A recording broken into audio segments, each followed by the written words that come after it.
One night the sky above you changes, not with lightning, not with fire, with gravity. A star you never really noticed before, a small, unremarkable point of light in a random patch of darkness, starts to twist. Its light stretches into a ring as if reality itself is being pulled through a drain. If you were on Earth, this would be a strange line in some telescope data, something a few astronomers argue about in a paper no one reads. But in this story, you are not safely on Earth. You are there, close, too close, and you are falling toward it. Whatever went wrong happened before this moment. A bad trajectory, a failed engine burn, a miscalculation measured in centimeters that turned into disaster across millions of kilometers. It doesn't matter anymore. The universe is done negotiating. You are on a one-way path toward the corpse of a dead star. You are falling into a black hole. You've heard stories. You get stretched like spaghetti. Time stops. You're crushed into infinity. They sound like horror movie lines, vague and dramatic. But today there's no cutaway, no tasteful fade to black. We are going to follow you second by second as you fall, what you see, what you feel when you die, and what this says about the universe that built the thing that killed you. Right now, nothing feels wrong. Your body works, your heart beats. If you're in a ship or a suit, the readouts are boring. Oxygen, fine. Pressure, normal. Heart rate, high, but of course it is. If you ignored the window, you could almost ignore your fate. But you don't. You look. And what you see does not belong in the mental library your brain has for sky. Ahead of you is not a dark object. It's not a rock. It's not a shadow. It's an absence. A perfectly black circle cut out of the universe. Around its edge, matter dies. A thin, blazing ring of gas, dust, and the shredded remains of stars and planets spirals inward at nearly the speed of light. This is the accretion disk, a cosmic executioner's halo. It glows in X-rays, gamma rays, invisible ultraviolet. Your eyes see only a fraction of its violence, and behind it the universe is broken. Light from stars and galaxies in the background doesn't travel in straight lines here. The black hole's gravity bends it, wrapping the sky around the darkness. You see arcs where there should be points, rings where there should be scattered lights. The same star appears in more than one place at once. Space has become a lens, and the black hole is its center. You are falling straight into that center. And yet, for the moment, your body feels fine. If this were a small black hole just a few times the mass of the sun, you would already be in trouble. The difference in gravity between your head and your feet would be brutal even far away. Your legs would be pulled much harder than your chest much more than your head. You'd feel your body being stretched and compressed at the same time. Bones would creak. Organs would shift, but this is not a small black hole. This is a supermassive one. Millions of times the sun's mass. Its event horizon could swallow orbits whole. Near such a giant, gravity is strong but smooth. Over the length of your body, the change is gentle. It doesn't want to tear you apart yet. It wants to keep you alive so you can fall deeper. You check your instruments. They don't care about terror. They care about numbers. Distance to center, dropping. Velocity, increasing. Acceleration, constant, remorseless. You are well past the point where any real engine could pull you out. The escape velocity out here is a ridiculous fraction of the speed of light. You can't even point away properly anymore. Every direction tilts downward on the curved surface of spacetime you're sliding across. You send a message. Maybe it's a clear, measured status update. Maybe it's a terrified ramble. Maybe it's just, "I see it." Your words become a radio signal and rush outward at light speed. For now, if someone far away is listening, they hear you more or less in real time. Your voice is your voice. Your seconds match their seconds, but gravity has already started interfering. The deeper you fall, the more energy your signals have to spend just to climb back out of the gravitational well. They will begin to lose frequency, stretching into lower and lower energies. They will begin to arrive slower than you send them. To you, everything feels normal. To them, time will start to bend. You glance back over your shoulder. Behind you, the universe is still there. The scatter of stars, maybe a faint band of your home galaxy if you're close enough. But even here, the geometry is wrong. Straight lines seem to curve near the edges of your view. Constellations don't quite match the patterns you learned as a child. It feels like someone has taken the sky and very gently twisted it. They have. Gravity is not just a force pulling you. It is the shape of the arena you are moving in. Near a black hole, that shape is no longer flat. You turn back toward the darkness. It's larger now. The ring is thinner, brighter, more dangerous to look at. The black in the center is exactly as black as it was before, not because it's closer, but because nothing inside it can send you light. The only thing that changes is how much of your future it occupies.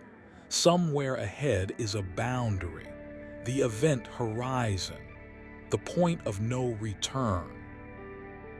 Outside it, there exists, at least in theory, some path that leads away if you had infinite energy and perfect timing. Inside it, there are no such paths.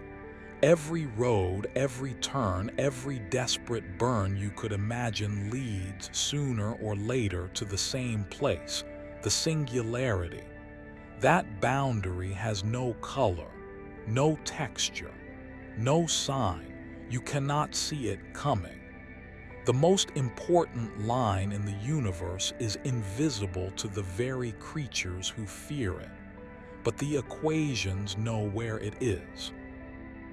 If you trusted them more than your senses, you could calculate how long until you cross it in your own time.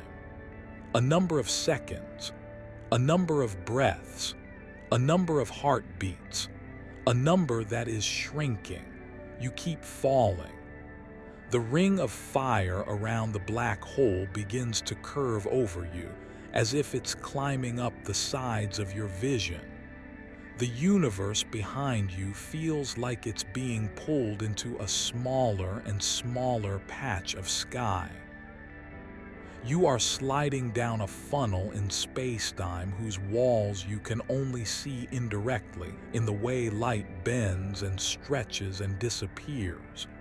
You are still alive, still conscious, still you, for now. And that, for now, is the most fragile thing in the universe. Somewhere out there, far behind you, someone is watching. Maybe it's another ship parked at a safe distance. Maybe it's a station in deep space. Maybe it's an observatory orbiting some distant star, tuned with absurd precision to follow one tiny falling object near one tiny patch of sky. To them, you are just data, a blinking dot, a flicker in radio waves, a changing speck on a monitor. They don't feel what you feel. They don't see what you see. But they are about to watch something impossible happen to your time. At first, your fall looks ordinary. You accelerate. You get closer. The black disk at the center of their screen grows. Signals from you arrive one after another, evenly spaced. I'm at this distance. I see this much of the ring. My instruments say this. If they plot your motion, it matches what Newton would have predicted surprisingly well. You pick up speed as you drop deeper into the well. If they record your voice, it sounds normal. A second for you is a second for them. Then the agreement starts to crack. The change is subtle at first. If they measure the frequency of your radio signal very carefully, they notice it's drifting downward. Each new ping you send arrives slightly more stretched than the last. The color of the light bouncing off you, if they're sensitive enough to see it, reddens ever so slightly. Your motions on their screen slow a little compared to what their simple calculations expect. They might blame their equipment, or their models, or you, but it isn't any of those. It's gravity pulling at time. The deeper you are in a gravitational field, the more slowly time passes for you compared to someone higher up. This isn't metaphor, it's measurable. We've seen it on Earth with clocks on satellites and clocks on mountain tops. Near a black hole, the effect isn't tiny, it's everything. You keep falling, and for you, nothing is strange about the passage of time. Your thoughts follow one another in the same rhythm they always have. Your heart beats. Tick, tick, tick. Your suit clock dutifully advances.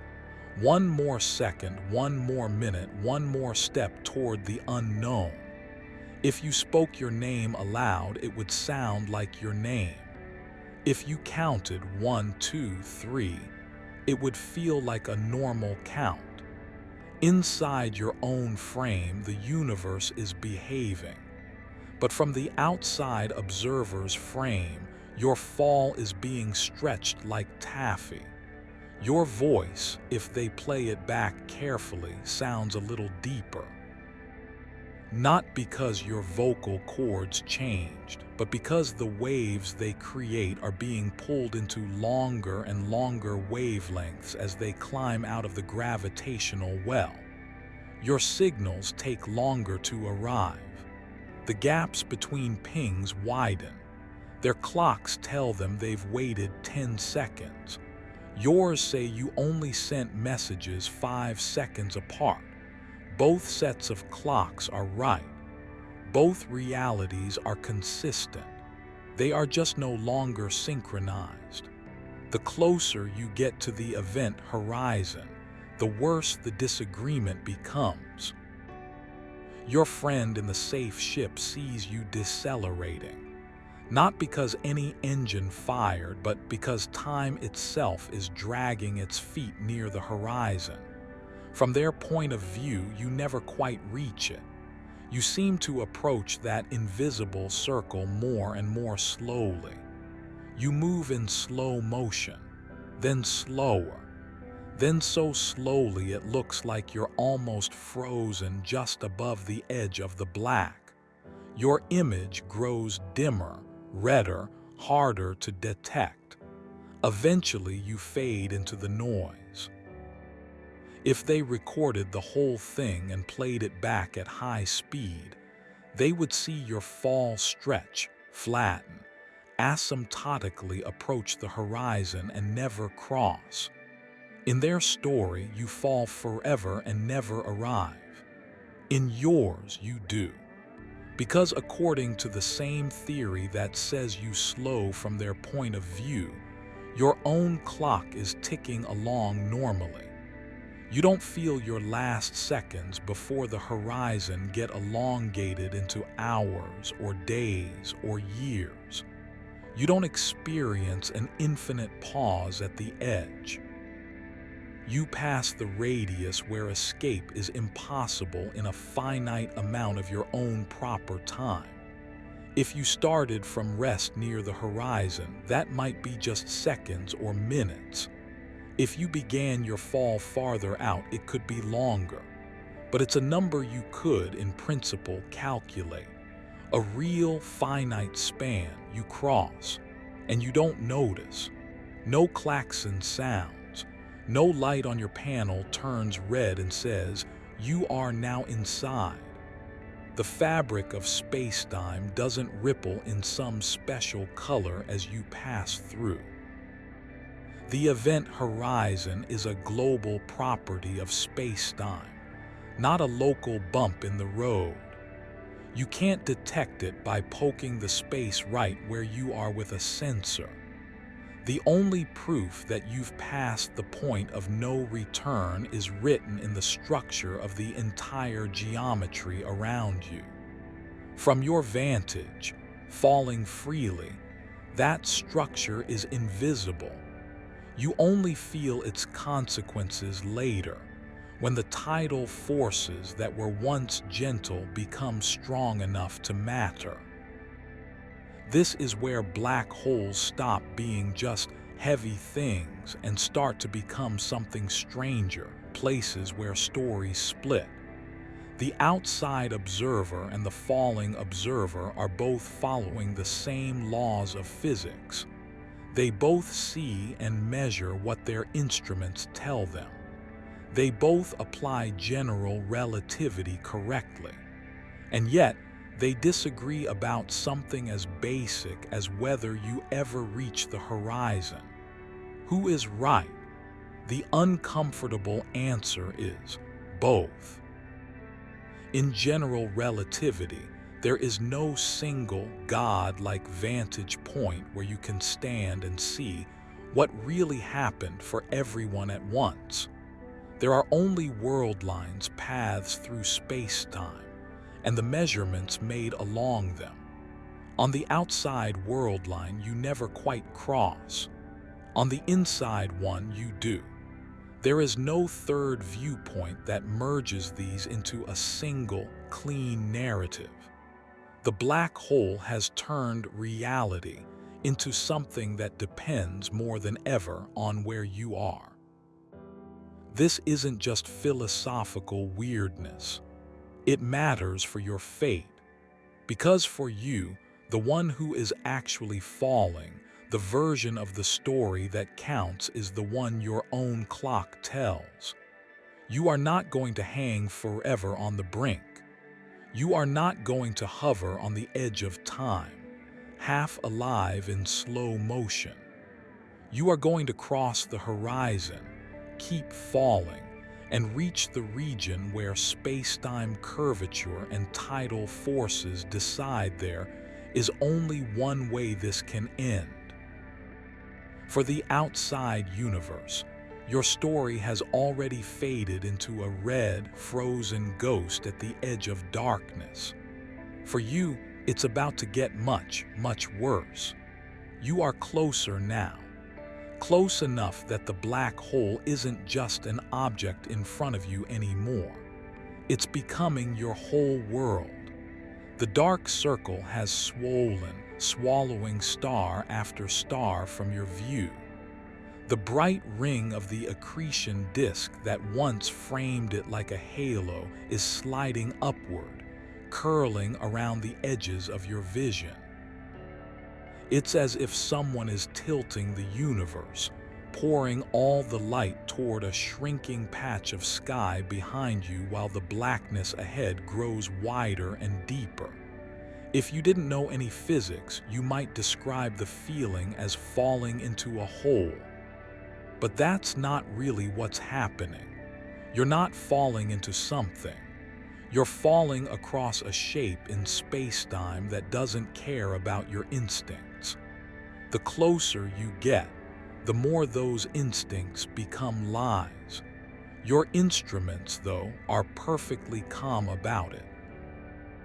Distance to center, dropping fast.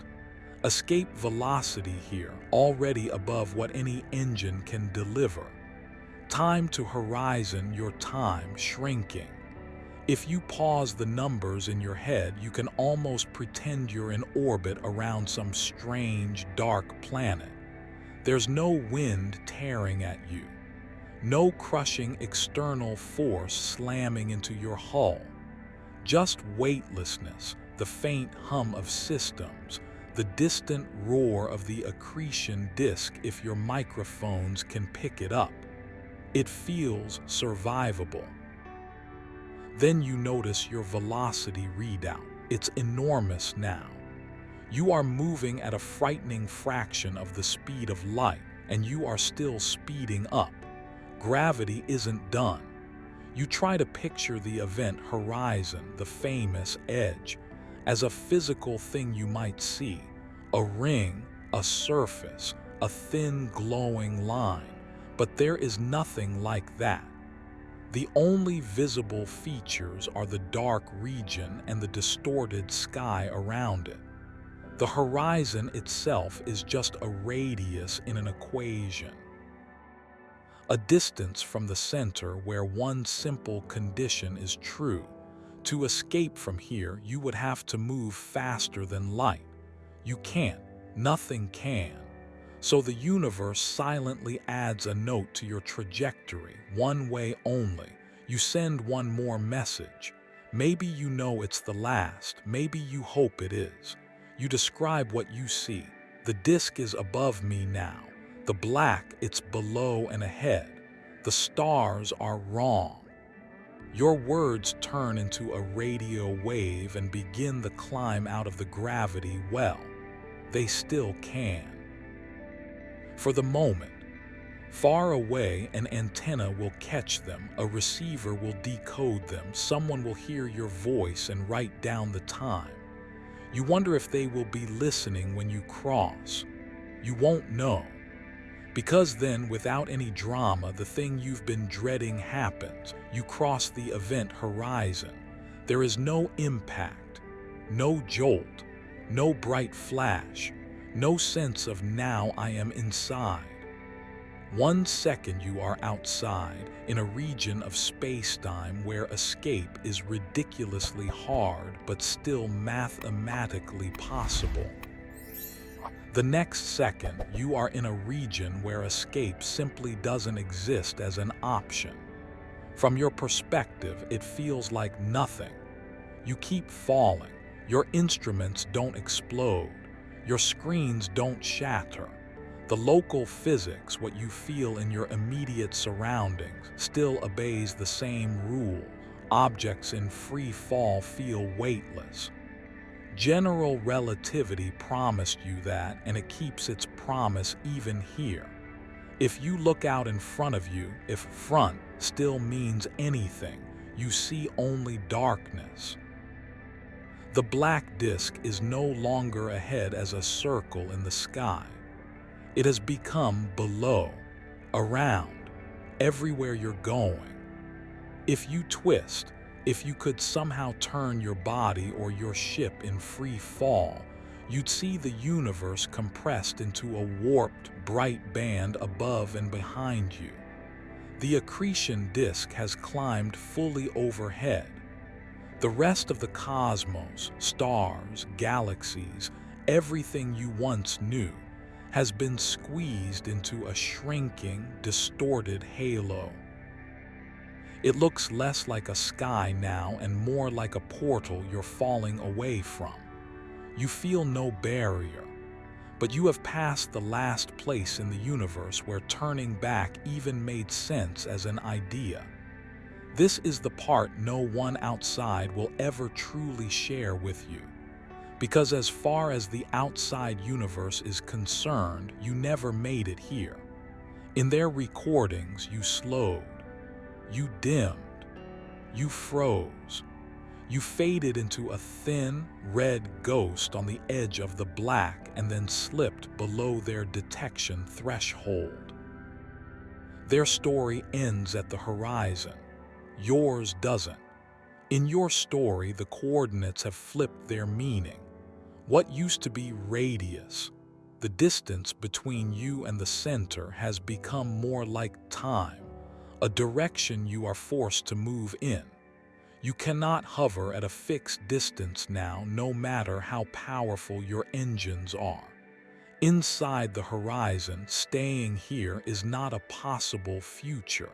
The geometry won't allow it. All time-like paths you could physically take, lean inward. You may not feel that yet. Locally, free fall always feels the same, weightless. But the destiny built into your surroundings has changed. Outside, you could, in principle, ride a rocket and escape if you had absurd amounts of fuel. Inside, no amount of fuel can rewrite the geometry. Ahead of you, in the direction your future is being dragged, lurks the singularity, the region where, as far as our current theories are concerned, space-time curvature goes to infinity, a place our math can point to but not describe, a place no one has ever seen and no signal can escape from. You are guaranteed to meet it. There is, however, one strange comfort. For the moment, the tidal forces are still not enough to tear you apart. In a supermassive black hole, the difference in gravity between your head and your feet at the horizon can be small. You are inside the most lethal object in the universe, and you're still intact, still thinking, still watching. The universe has given you a little more time in the strangest place it has. Look around. This is the last view you will ever see that contains the rest of the cosmos. Above you, distorted beyond recognition, is everything. All the galaxies, all the stars, all the worlds, all the people who will never know what happened to you. That patch of light is your entire lost universe, compressed into a ring on your sky. Below you, though below is just your future, is the place where your part in that universe ends. You are inside now. No more signals will really get out. No new information about your journey can reach anyone outside the black hole's grip. From here on, your fall is yours alone. And as you continue deeper, one slow, relentless thing is waiting to turn from a gentle stretch into a lethal force. The gradient in gravity along your body. The whisper of spaghettification is about to become a scream. Inside the horizon, free fall still feels like floating, but the universe has already decided how your story ends. It's just letting you keep your eyes open while it finishes the calculation. At first, the only clue that something is changing inside your own body is a growing sense of tension along your length, a wrongness you don't have a word for. Your feet feel heavier than your chest heavier than your head. Gravity is no longer just down. It's different at each end of you. The tidal forces that were gentle at the horizon begin to ramp up, not as a sudden impact, but as an ever-increasing stretch. Imagine your body as a column of points, each one closer to the singularity than the last. The closer a point is, the harder it is pulled. Your ankles are pulled harder than your calves harder than your knees harder than your hips. At the same time, the sides of your body are being compressed, squeezed inward as space itself curves more sharply. You are being reshaped by geometry. Your spine was never designed for this. On Earth, it spends a lifetime negotiating with 1 g of gravity, dealing with bad posture, sudden jumps, the occasional fall. Here, it is being asked to hold together against a gravitational gradient that doubles and redoubles as you get closer to the center. Vertebrae are pushed and pulled in opposite directions along the same line. Discs are stressed far beyond their design. The ligaments that have silently held your skeleton together for years start to reach their elastic limit. Your muscles, which once let you run, lift, dance, are now ropes being pulled from both ends. At first they resist, then they don't. Your blood tries to obey gravity too. It rushes toward the part of you that is deepest in the well. Capillaries in your legs or whatever part of you is lower overfill and rupture. Veins balloon. Arteries tear microscopically. Pressure waves race upward toward your chest and head, but the pathways they use are being stretched, twisted, squeezed. Your heart beats into plumbing that is no longer properly plumbed. It can't keep up. Cells begin to starve even as they are being physically distorted. Your nervous system, the fragile electrical web that gives rise to you, is caught in the crossfire. Neurons are stretched, their connections strained. Action potentials misfire. Signals that were once precise and meaningful, pain here, pressure there, move this muscle now, degrade into noise. Your brain is flooded with a storm of sensory data that doesn't map cleanly onto reality. You might see flashes of light where there is only darkness, feel limbs in positions they no longer occupy. Hear roaring or snapping or voices that are just your own neurons screaming as their environment becomes untenable. You are being turned into a measuring device for a gravitational field that does not care what happens to its instruments. Outside your body, the view has become almost abstract. The blackness ahead is no longer a disk. It is the direction your future is being pulled in. The bright, warped halo of the outside universe has shrunk further, a ring of twisted light overhead. If you could still calmly describe it, you might say it looks like you're falling away from everything that ever existed, watching all of cosmic history recede into a shrinking, distorted window. Time out there is racing. Time in here is just your heart, still trying to beat a normal rhythm against a background that has stopped being normal. The closer you get to the singularity, the worse the gradient becomes. This is the essence of spaghettification. The difference in gravitational pull between 2 points on your body grows so rapidly that no known material, no bone, no metal, no futuristic superalloy can hold together. The numbers are brutal. Over a distance as small as a human body, the tidal acceleration can eventually reach thousands, millions, billions of Gs. There is no training for that. There is no suit for that. There is no black hole hardened version of a person. There is just matter and the limits of the forces that keep it structured.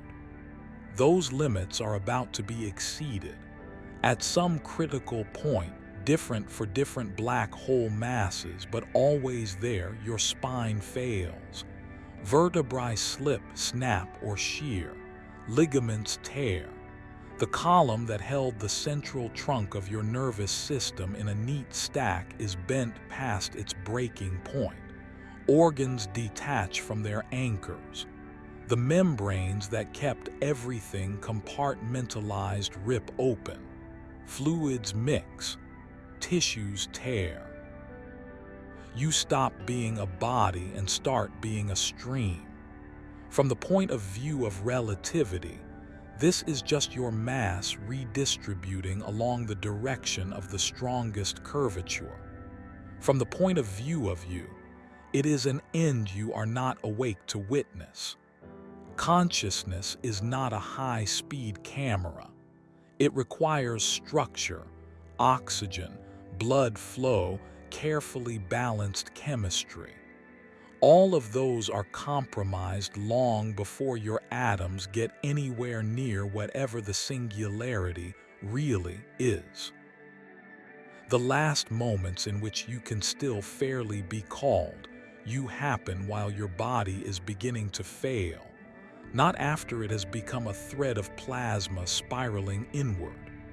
Your awareness flickers under the load of pain, distortion, and failing blood supply. Then the pattern collapses. There is no neat fade out, no clear last thought. Just the end of a process that once, on a small planet far away, could look at the night sky and wonder. The infalling stream that used to be your body continues on. Atoms are stripped of electrons, nuclei smashed, particles pushed into densities and configurations our current physics cannot fully describe. They approach a region where space-time curvature in our equations climbs toward infinity. Whether there is truly a point of infinite density, or some new phase of reality, or a bounce, or a bridge to some other structure, we do not yet know. Whatever happens, there happens without you.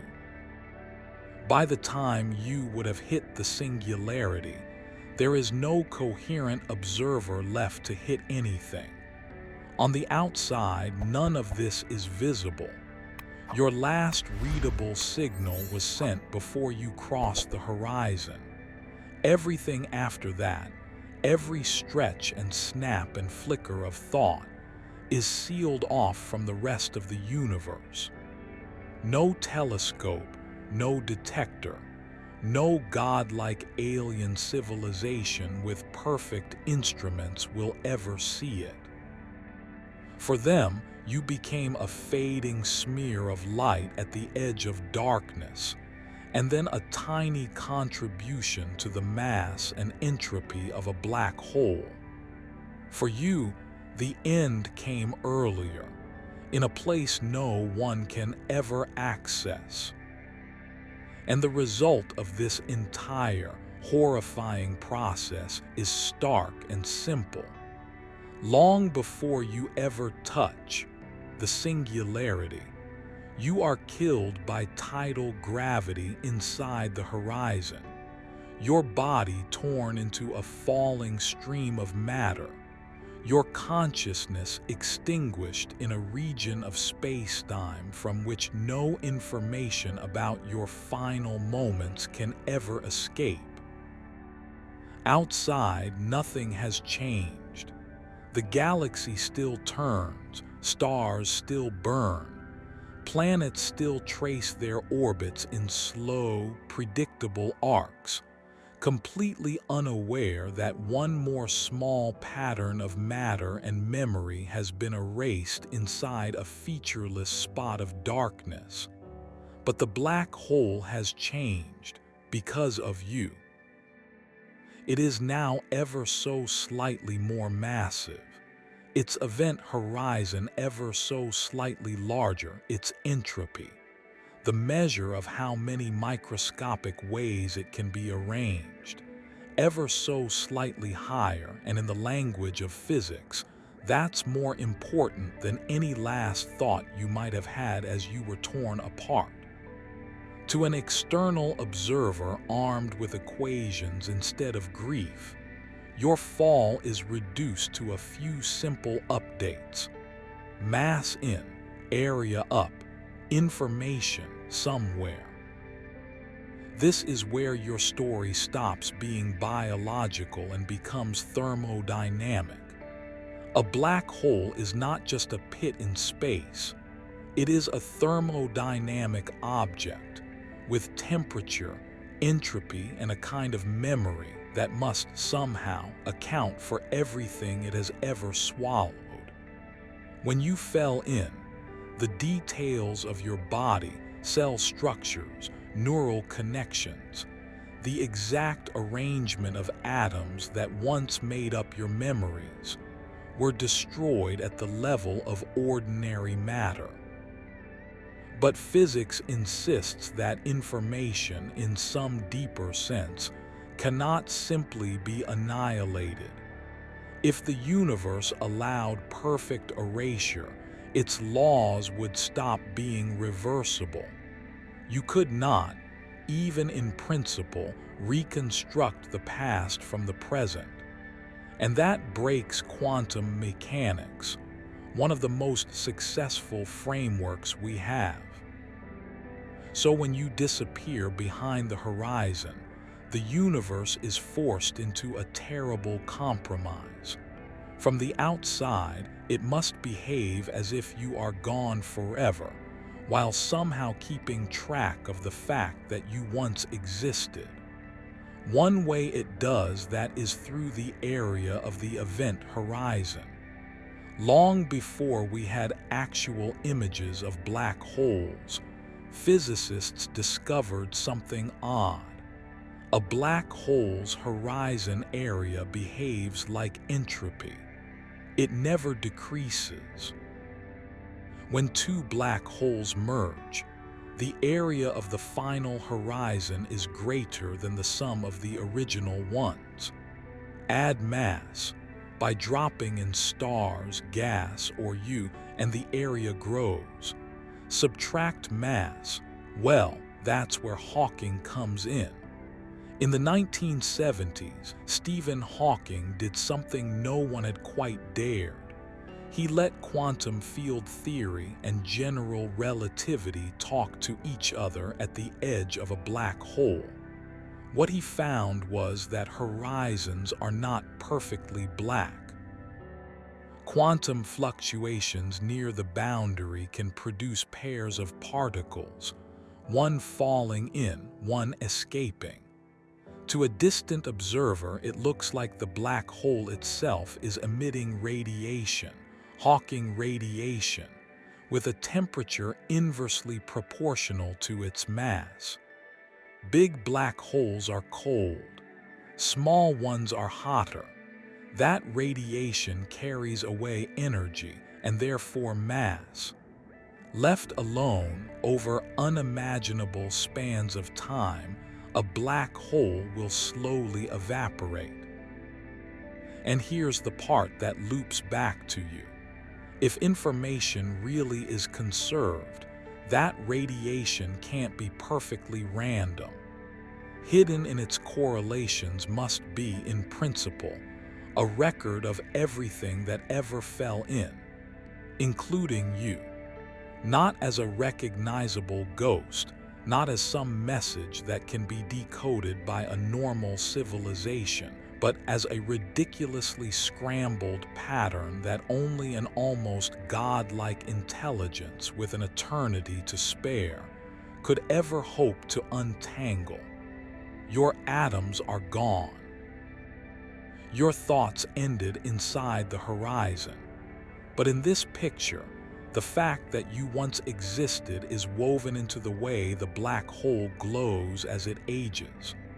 Over trillions and trillions of years, as it shrinks and warms and finally dies in a last flare of energy, your contribution to its entropy leaks back into the universe as a bath of low-energy particles.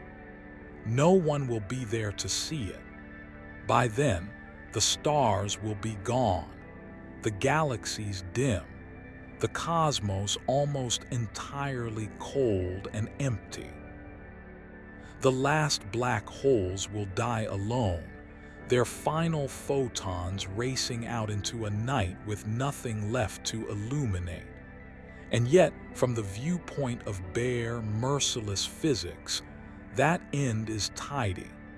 The book's balance. The mass the black hole gained when you fell in is paid back. The information you carried becomes part of a larger pattern that satisfies the universe's accounting rules.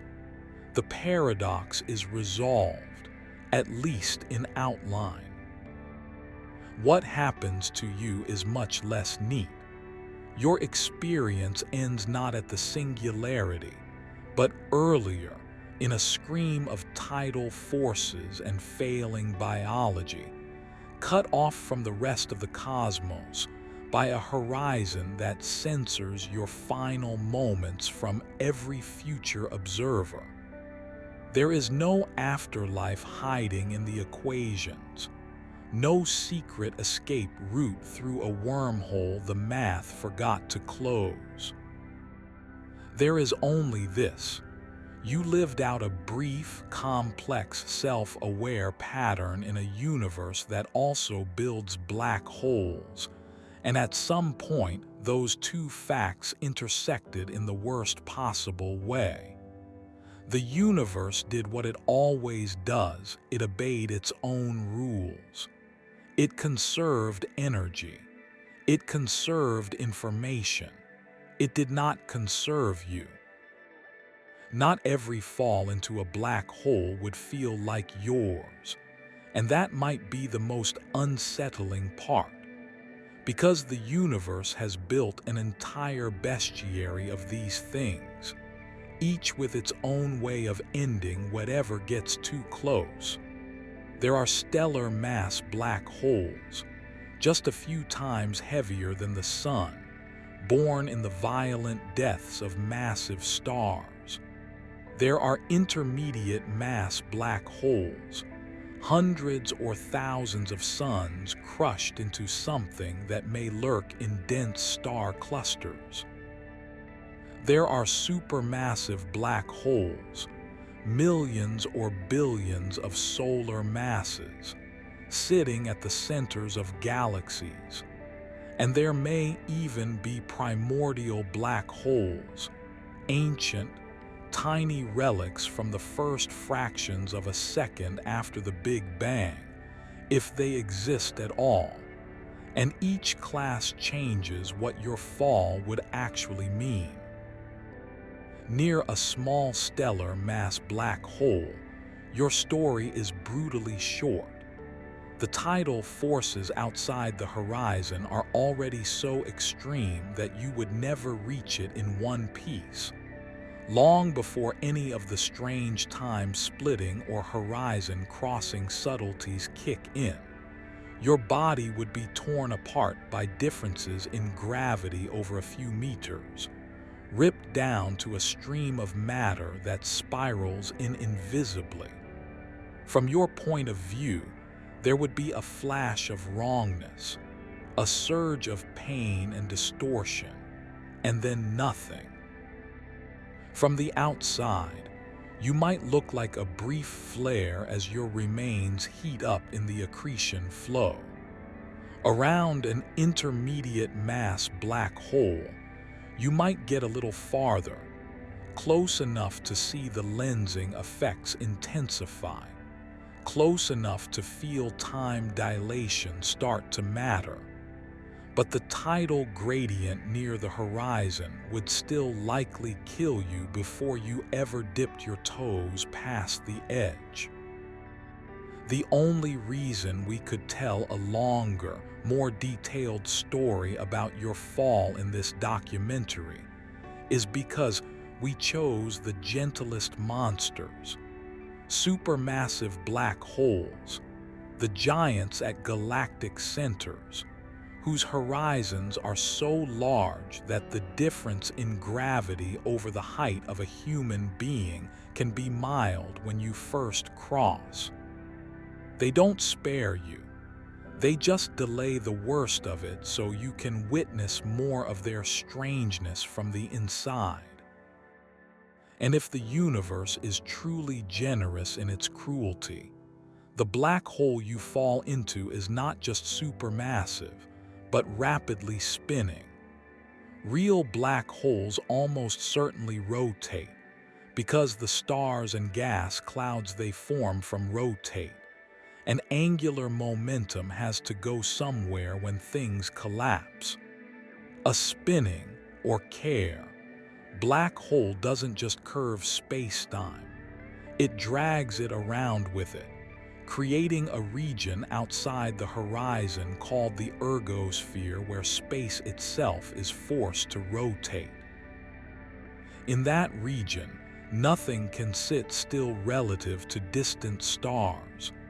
Every object, every photon, every falling astronaut is carried around, like leaves caught in the swirl of a vortex. If you fell into one of these, your trajectory wouldn't be a straight plunge.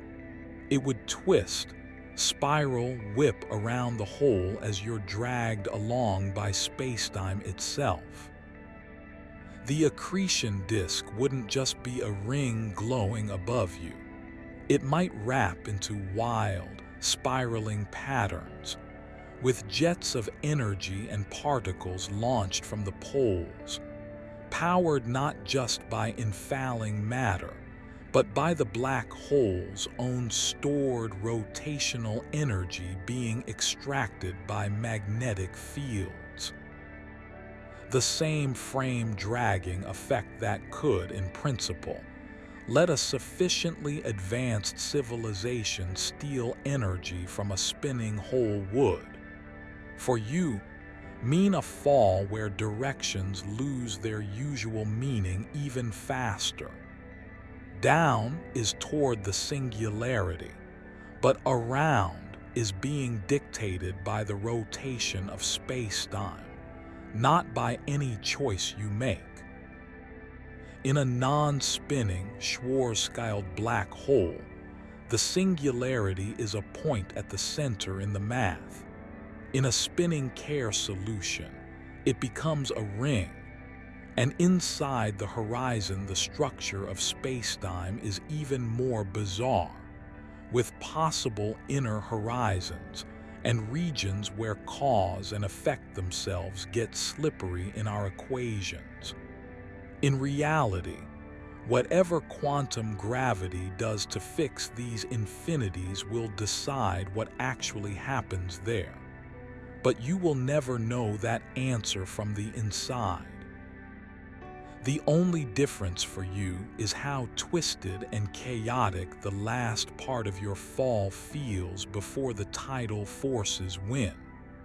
If primordial black holes exist, they add one more flavor of horror. Tiny black holes with masses perhaps as small as mountains or asteroids, with horizons smaller than atoms. Fall toward one of those, and there is no long, cinematic descent, no slow approach to a vast, black disk.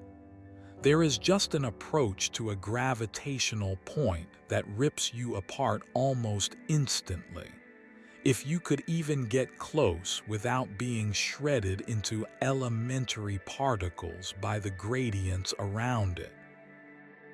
And yet, in all these variations, small, medium, giant, spinning or not, ancient or newly born, the core of the story is the same. Cross the horizon and there is no turning back. Go deep enough and tidal gravity kills you. In the far future, your contribution to mass and entropy may leak back out as featureless radiation. The details change: how long you stay alive, what you see before consciousness fails, whether you get to experience time dilation and warped skies or just a quick, brutal end. But the result does not. There is no version of the universe, using the black holes we actually know how to describe, where you fall in and walk away again. The only mercy, if we can call it that, is that as these monsters get larger and more complex, they temporarily grant you more seconds at the edge of their mystery before they erase you. Space SKAZAL. Out at the centers of galaxies, far from the imagined terror of you personally falling into one, black holes are quietly running the show. In almost every large galaxy we've been able to study, there sits a supermassive black hole, millions or billions of times the mass of the Sun. And the way those giants grow and feed shapes the fate of entire stellar cities in a way that makes your individual fall look like a microscopic detail in a much larger painting. Because when gas and dust and stars drift too close to a galactic center, they don't just politely orbit. The lucky ones slingshot away.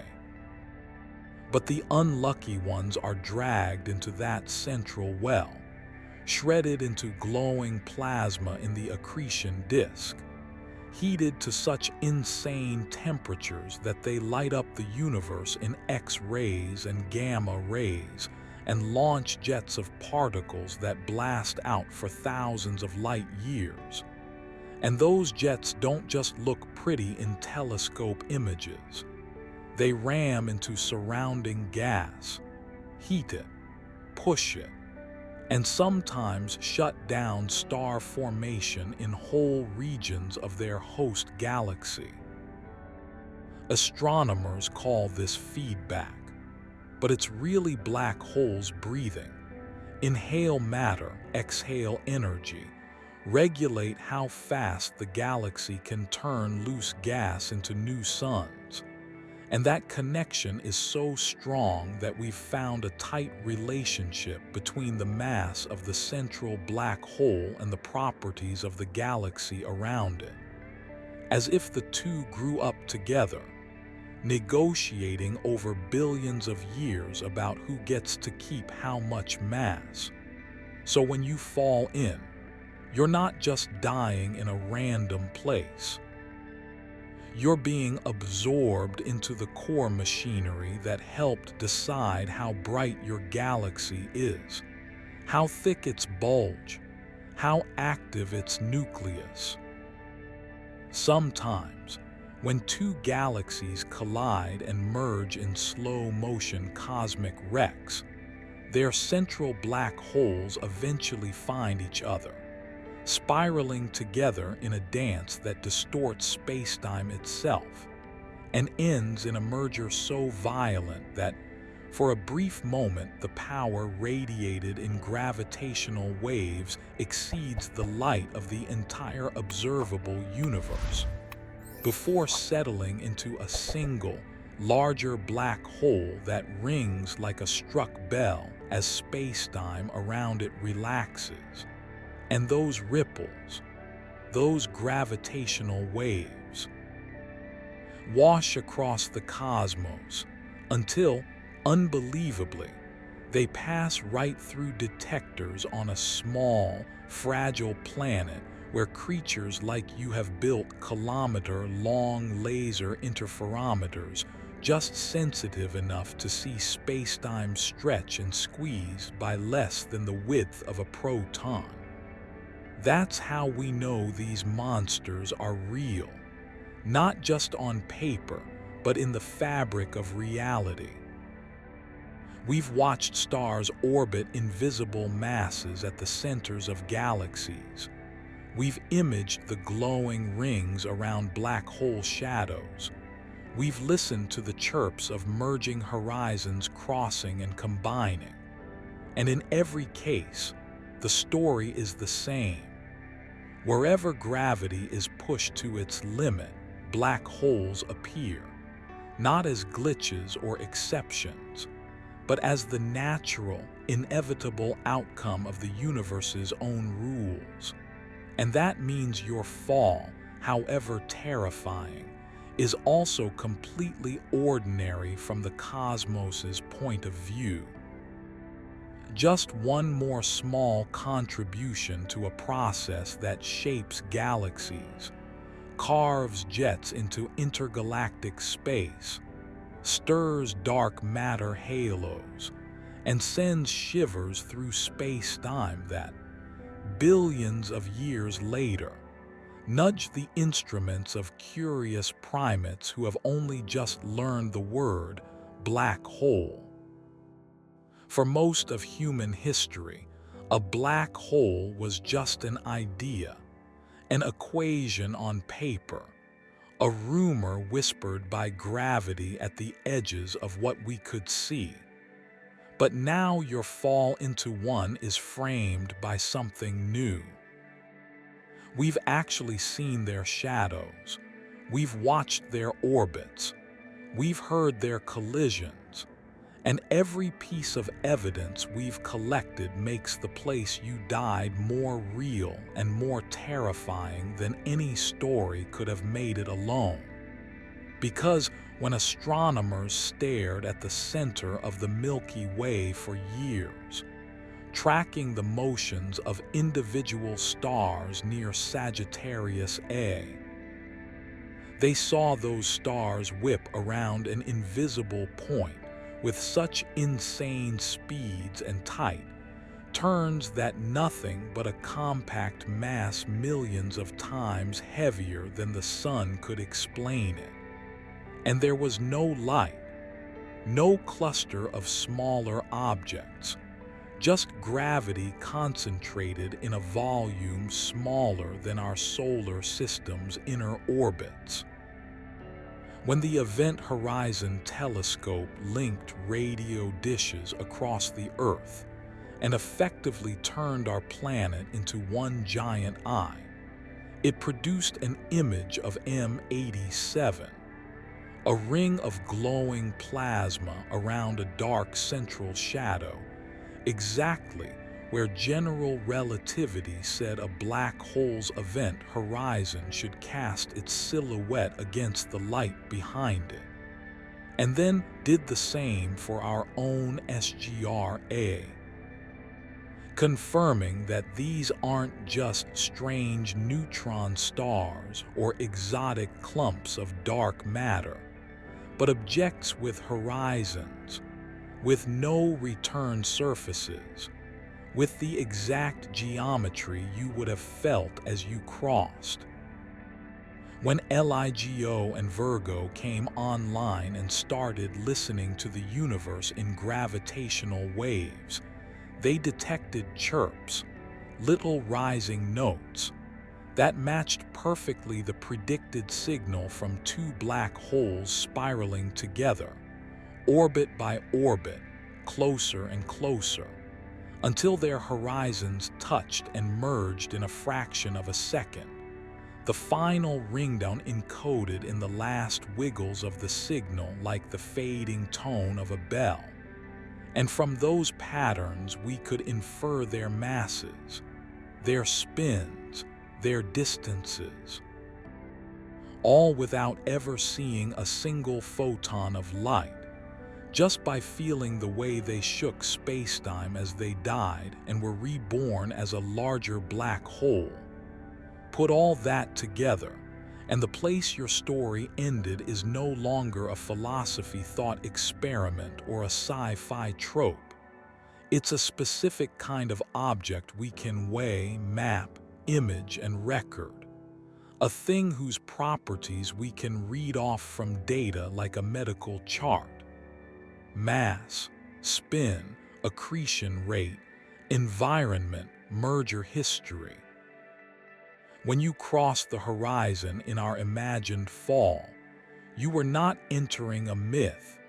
You were entering a region of spacetime whose existence has been testified to by telescopes on mountain tops, antennas in deserts, cameras on orbiting satellites, supercomputers running simulations, and kilometer-scale interferometers measuring distances so precisely they can detect distortions 1,000 times smaller than an atomic nucleus.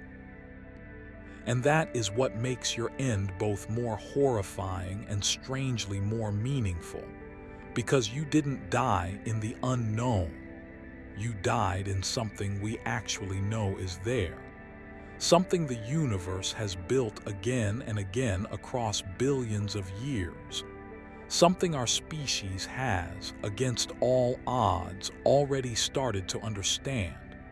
Not enough to save you, not enough to tell you what happens at the singularity, but enough to say, with uncomfortable confidence, if you fall into a black hole, this is not a fantasy. This is a destination, written into the real structure of the cosmos. When you fell into the black hole, it felt like the end of everything that mattered. Your body torn apart, your thoughts cut off, your story sealed behind a horizon that no one outside could ever look past. But for physics, your fall was the beginning of a different kind of nightmare. Because the universe doesn't just have to decide what happens to you. It has to decide what happens to the information that described you. The exact arrangement of atoms in your cells, the pattern of electrical activity in your brain, the microstate of every particle that once made you, you. And according to the rules of quantum mechanics, that information is not supposed to simply vanish, ever. Burn a book and you turn pages into smoke and ash and heat. But in principle, if you had perfect knowledge of every particle flying away, you could reconstruct the words, scrambled but not destroyed. Black holes threaten to break that rule, because when you cross the horizon and are crushed near the singularity, there is no obvious way for the universe to hang on to the details of what fell in. Yet if it truly erased that information, something deep in the foundations of physics would snap. So out of your fall, a paradox is born. From the outside, the black hole looks simple, defined only by its mass, spin, and charge. Hairless, as the classic phrase says. Yet if it has swallowed stars and planets and gas clouds and perhaps one unlucky astronaut, where did all the complexity go? One idea says it never really went inside in the way you picture it, that everything that falls in is somehow encoded on the event horizon itself, in microscopic degrees of freedom that give rise to the black hole's entropy, like bits on a surface that record the history of everything that has crossed. And in that view, when you fell, your information was smeared across the horizon, written into a kind of two-dimensional storage while, from your own point of view, you continued inward. The holographic principle takes that even further and whispers something almost impossible, that everything happening inside a region of space can be fully described by data on its boundary, that the three-dimensional interior is, in some deep sense, a hologram of what's happening on a two-dimensional surface. So your fall through the interior and your flattening onto the horizon might just be two different descriptions of the same physics. Then came another twist, the firewall argument, which said that if information really is stored at the horizon and not lost, then quantum mechanics might demand that the smooth, gentle crossing predicted by general relativity is a lie. That instead of drifting quietly past an invisible boundary, you would slam into a searing wall of high-energy quanta, a firewall that burns you to radiation right at the edge, violating the equivalence principle that says free fall should feel like floating.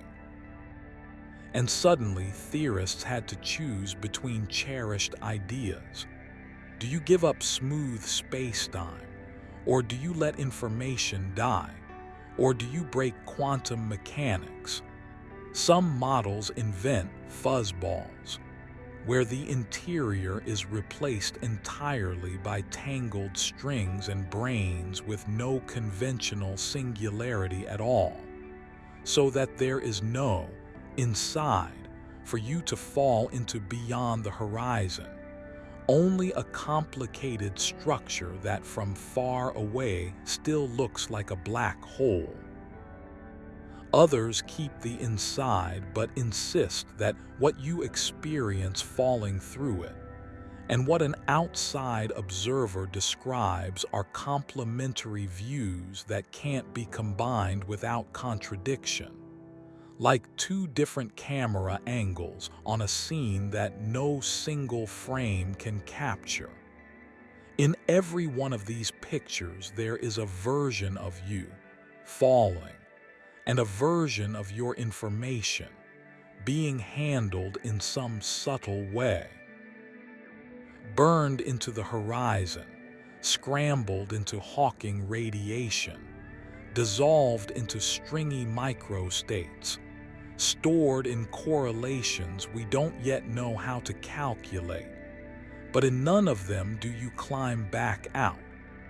Even in the wildest speculations where black holes connect to baby universes or branch off new regions of space-time, the you that entered does not get to send a postcard. Your memories do not cross. The funny thing is, none of these arguments matter to you in the moment of your fall. Whether your information ends up as delicate correlations in a bath of photons trillions of years from now, or as bits on a horizon, or as patterns in some deeper theory of quantum gravity, your experience is the same. You cross a one-way boundary, feel tidal forces build, lose consciousness, and never wake up. But for the universe, for the consistency of its own laws, what happens to the pattern you once were is a life or death question not for you, but for the idea that physics is reversible and that the future can, in principle, explain the past.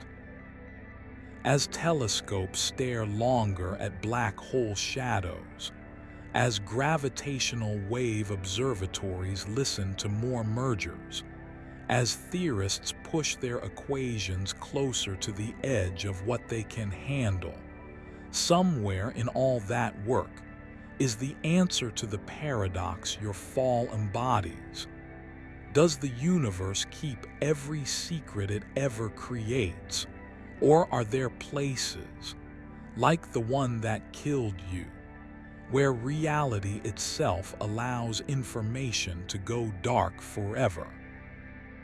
Until we know, every black hole in the sky is not just a threat, but a question mark carved into space-time. And the way we eventually answer that question will tell us not just what really happened to you when you disappeared inside, but how truth itself is stored in a universe that builds horizons.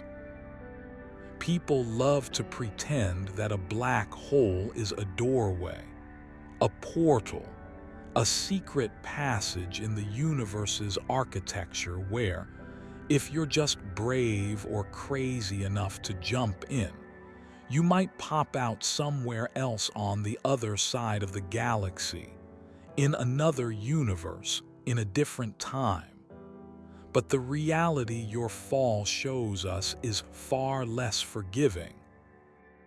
The same equations that give us black holes also give us wormholes and bridges and tunnels on paper. But when you follow those solutions closely, demand that they be stable, physical, and made of real matter, the universe quietly slams most of those doors shut. Because the simplest bridge, the original Einstein-Rosen wormhole, is not a traversable tunnel you can fly through. It's a connection between two regions of space-time that pinches off too quickly for anything to cross. If you tried to ride through it, you'd hit a singularity, not a new sky. And the more exotic wormholes that could stay open long enough to travel through require negative energy or exotic matter, with properties we've never seen in the right amounts, stuff that violates the energy conditions normal matter obeys.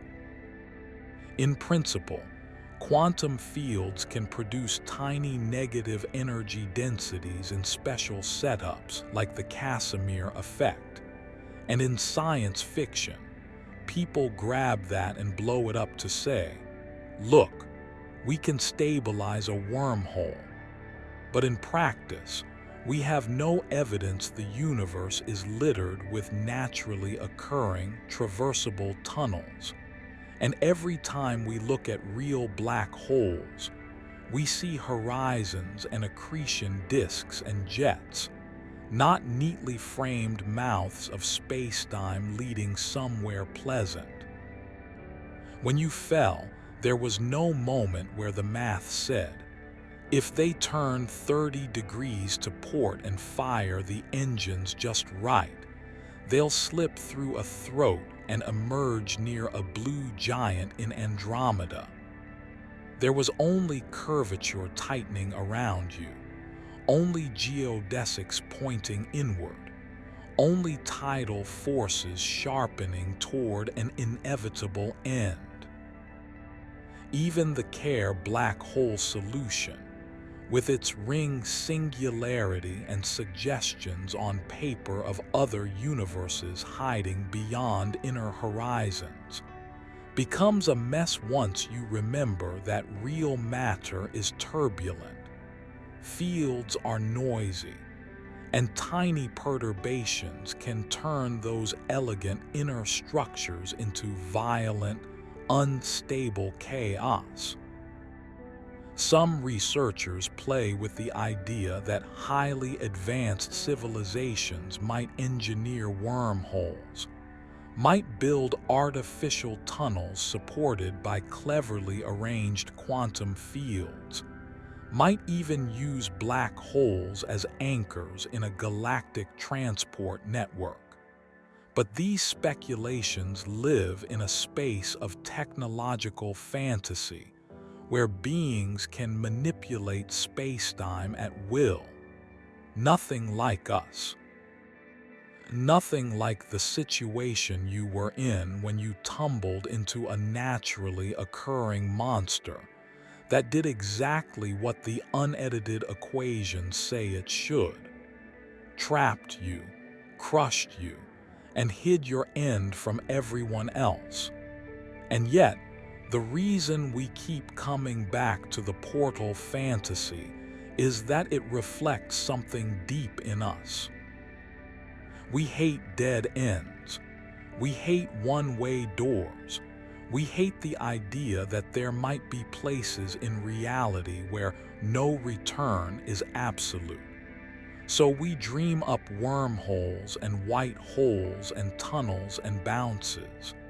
And the math, annoyingly, is just generous enough to let those shapes exist as possibilities while stubbornly refusing to show us a single example in the actual sky. Your fall is a corrective to that optimism, a reminder that sometimes the universe really does mean it when it draws a horizon and says, "Beyond this, there is no path back," and no amount of wishing for a secret exit changes the way your world line curves toward the singularity. If there is any sense in which black holes connect to other regions, baby universes budding off inside, branches of spacetime that grow where we can never see them, that connection is severed from our reality as soon as the horizon forms, and whatever continues on the other side, if anything, is cut off from the you who fell and the universe you came from, for the purposes of your story, and for the physics that describes the world you know. The black hole is not a gate, it is a grave. A place where trajectories end, where questions about what happens next inside become meaningless because no next can be reported, where the difference between an edge and a bridge is the difference between fantasy and the merciless way spacetime actually behaves when mass goes too far. In the far future, long after your fall has been forgotten by every living thing, black holes won't just be terrifying curiosities lurking in galaxies. They'll be what's left. The final heavy punctuation marks in a sentence the universe has been writing since the Big Bang. Because as stars burn through their fuel and die, as galaxies collide and merge and age, as bright young clusters fade into dim smears of red dwarfs and white dwarfs and cold embers, gravity will keep quietly sorting matter into deeper and deeper wells, feeding the monsters at galactic centers, and leaving behind a cosmos where the night sky grows thinner and darker and quieter. Fast forward trillions of years and the age of starlight ends, with only the longest-lived red dwarf still shivering out a faint glow. Then those two go out, and the universe enters its dark era, full of dead stars, rogue planets, cold gas, and black holes. The only thing still actively reshaping spacetime in any dramatic way. And in that era, if some stray object, some wandering rock or dead world or unlucky star remnant falls into a black hole, its fall is just one more tiny adjustment to a gravitational landscape dominated by holes of every size. The giants at galactic cores and the smaller corpses of long-gone suns. But as eons tick by, even those mergers and feedings slow, because there's less and less free matter left to eat, and the expansion of the universe, driven by dark energy, pushes the large-scale structure farther and farther apart, so that eventually each cluster of galaxies becomes an isolated island. Then each galaxy does. Then even the stars and remnants gravitationally bound to a black hole are all it has left.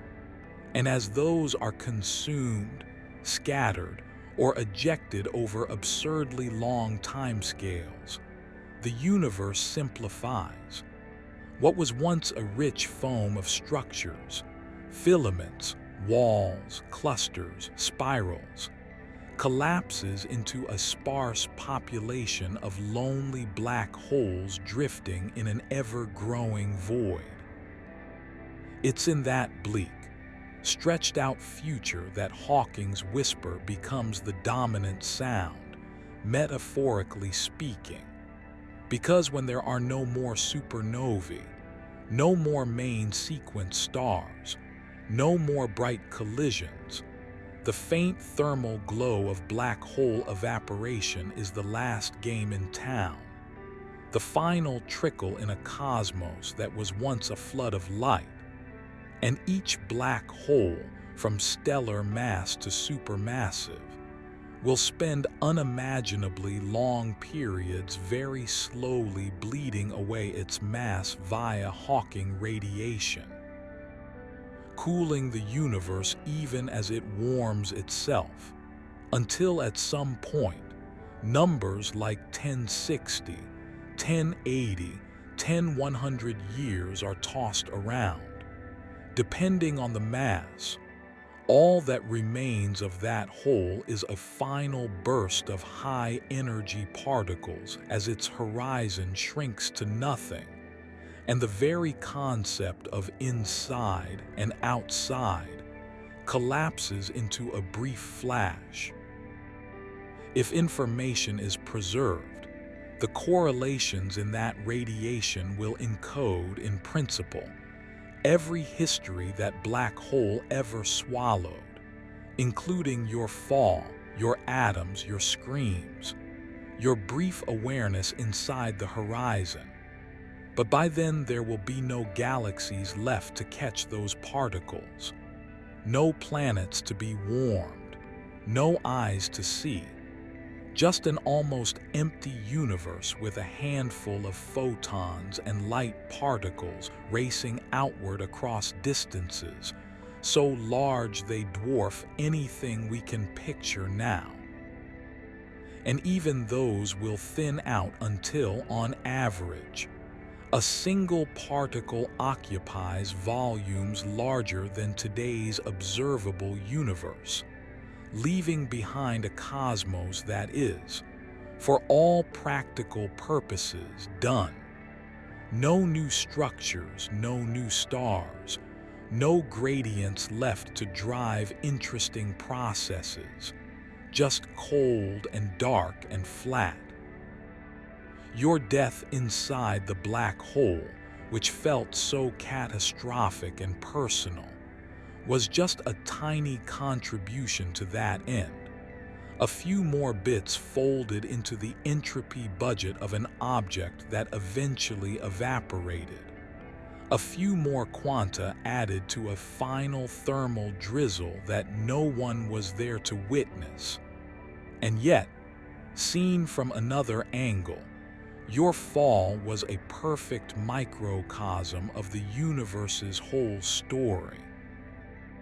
Local complexity and meaning built on top of indifferent laws, rising for a while into awareness, and then sinking back into the same relentless tendency toward higher entropy, deeper equilibrium, quieter nights. Ask what really remains of you after all this, and the universe answers in its usual cold, honest way. The mass has been accounted for, the information has been redistributed, the geometry has been updated, the books are balanced. And if you want anything more than that, if you want memory or purpose or significance, you will not find them written into the equations of black holes or the timeline of cosmic heat death. You will only find them in the brief, bright window before the fall, when minds like yours exist at all and can choose, for a very short time, what to do with the fact that someday, in one way or another, everything ends. You never met a black hole, and you never will. But knowing what would happen if you fell into one has already changed you, because somewhere in the back of your mind, behind all the everyday worries about money and messages and tomorrow and next week, there is now this image, A place in the universe so ruthless that it can take your body, your memories, your entire story, and fold them into a dark point that doesn't even notice.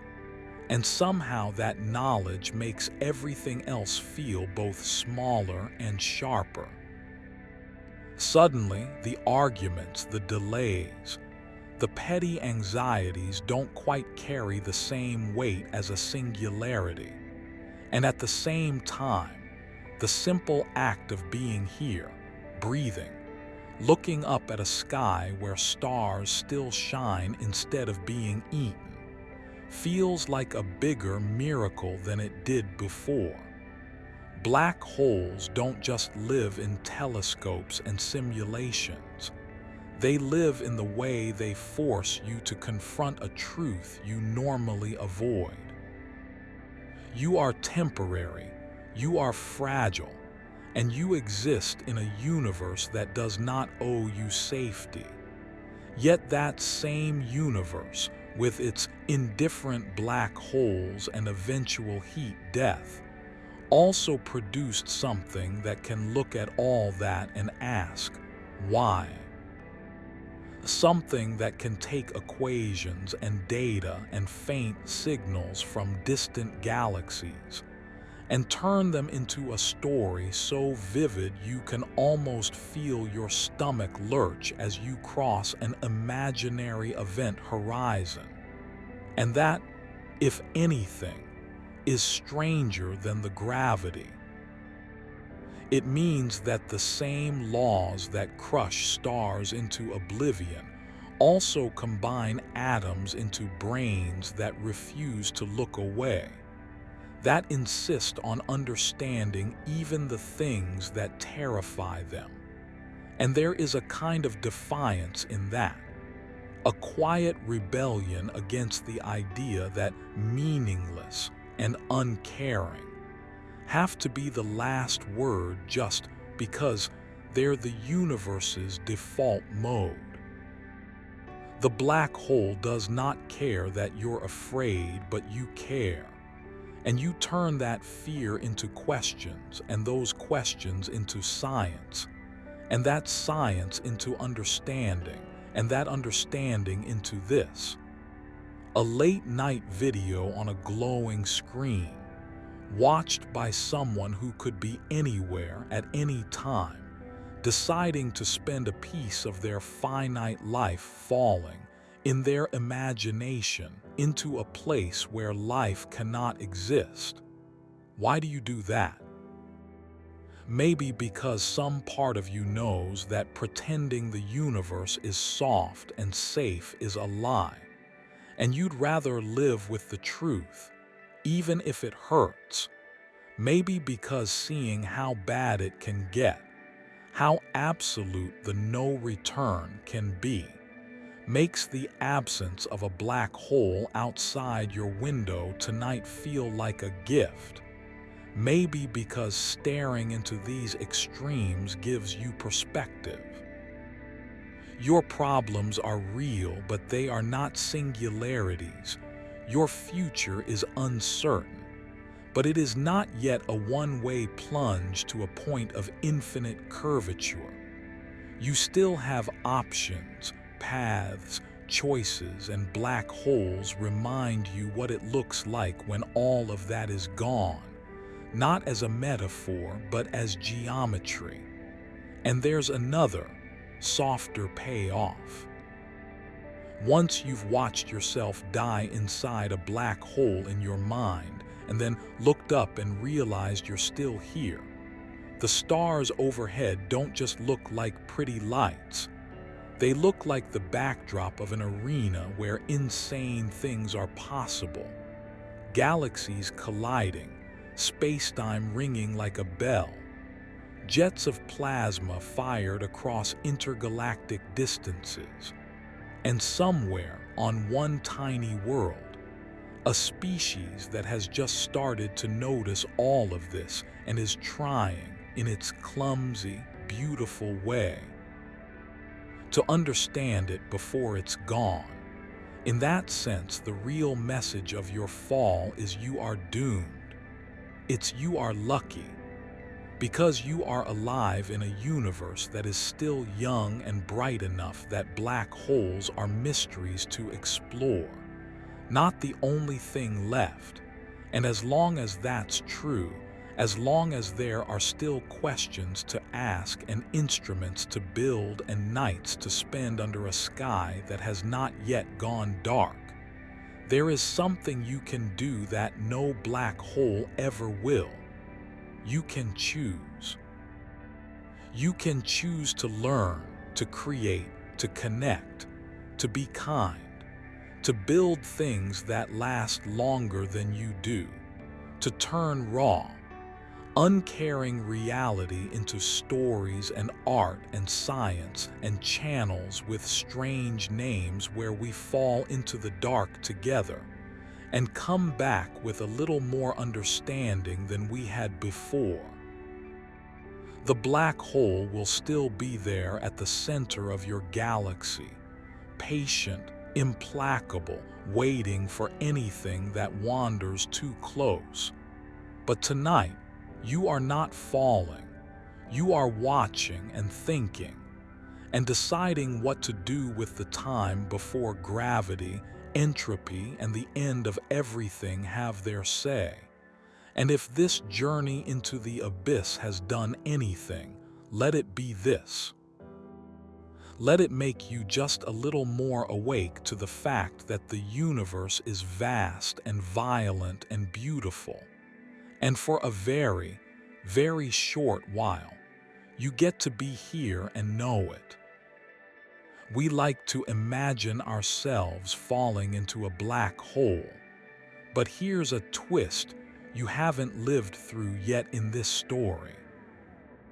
What if, instead of being its victim, you were part of a civilization that had learned to use black holes, to treat the same monsters that killed you in our thought experiment as tools, engines, laboratories, and vaults, because the same qualities that make them terrifying, immense gravity, dense information storage, insane energy scales, also make them irresistible to any species that survives long enough to grow truly advanced.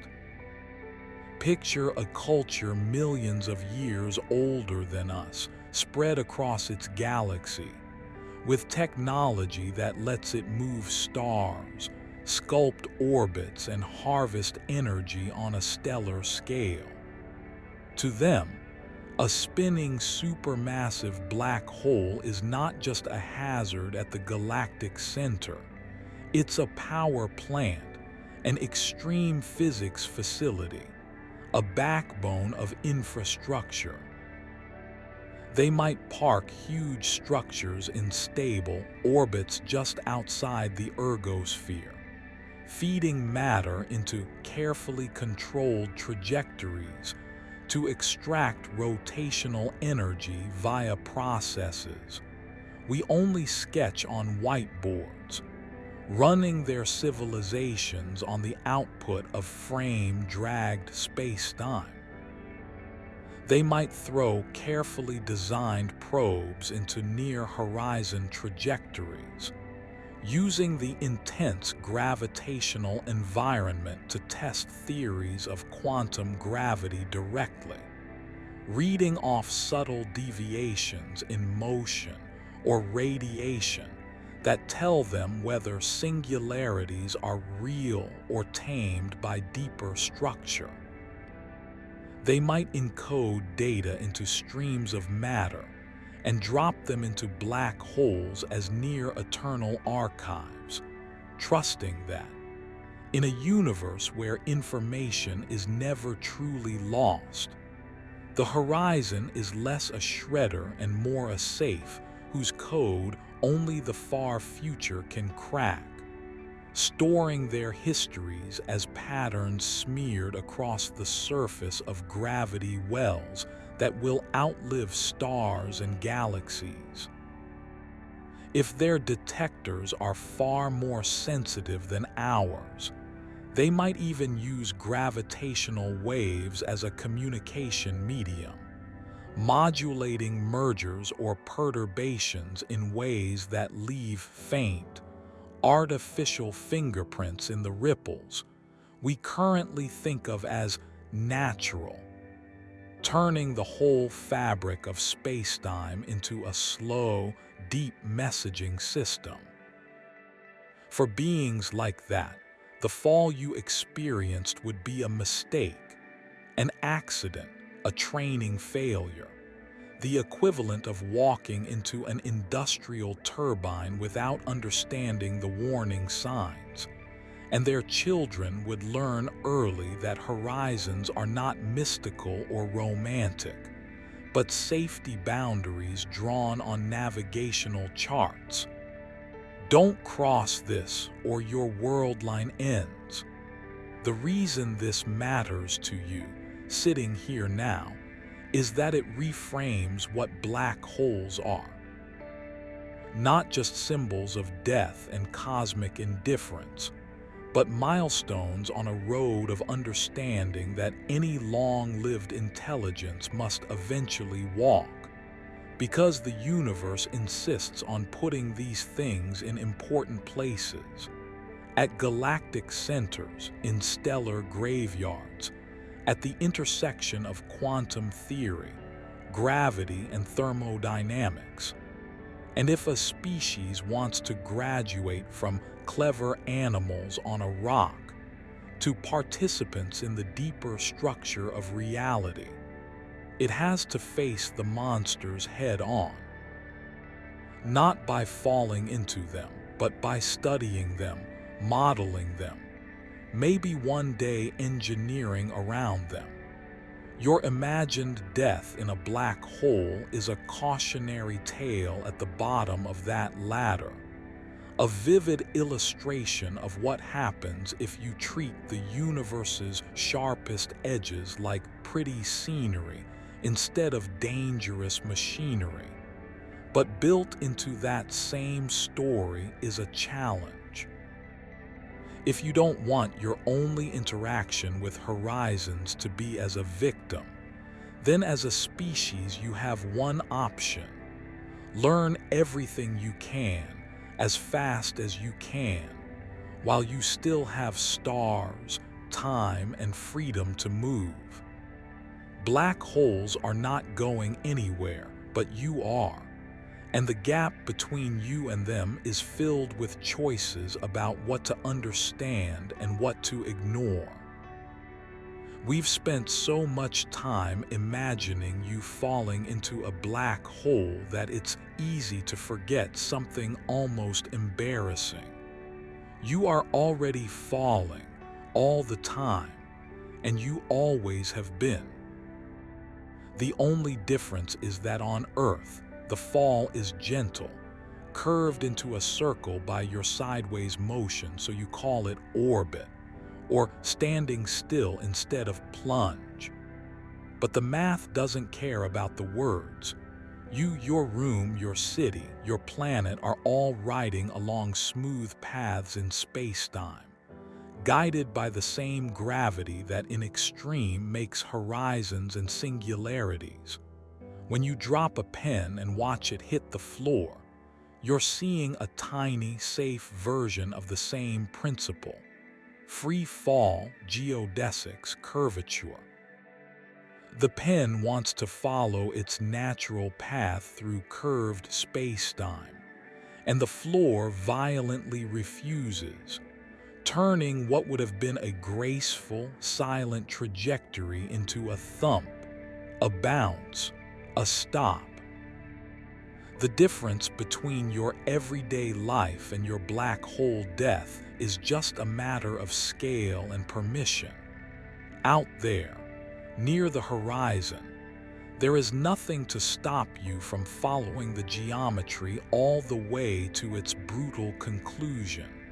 No floor, no ground, no atmosphere. No engineered structures to say this far and no farther. And if you look at your world with that in mind, it becomes strange in a new way.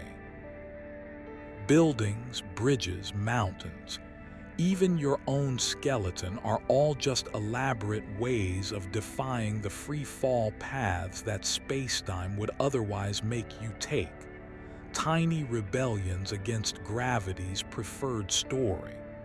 When you stand, your muscles and bones are quietly, constantly saying no to the curve that would carry you toward the center of the Earth. And when you orbit a star, your sideways velocity is saying, "I'll fall, but I'll miss," turning a death spiral into a stable dance. Near a black hole, there are far fewer ways to say no. And the ones that exist are temporary, expensive, fragile. No rocket can fight an infinite curve forever. No material can hold together against arbitrarily large tidal forces. So eventually, the only option left is to cooperate with the geometry and let it do what it wants, which is to take you to the singularity. This perspective doesn't just make black holes feel more real. It makes your own life feel perched on the edge of something deeper. You are already living in curved space-time. You are already participating in the same physics that creates horizons. It's just that on the scales you inhabit, the curvature is mild, and the tools you have are enough to push back. You wake up, walk around, build things, plan futures, all in a thin shell of safety where gravity and engineering are in uneasy truce.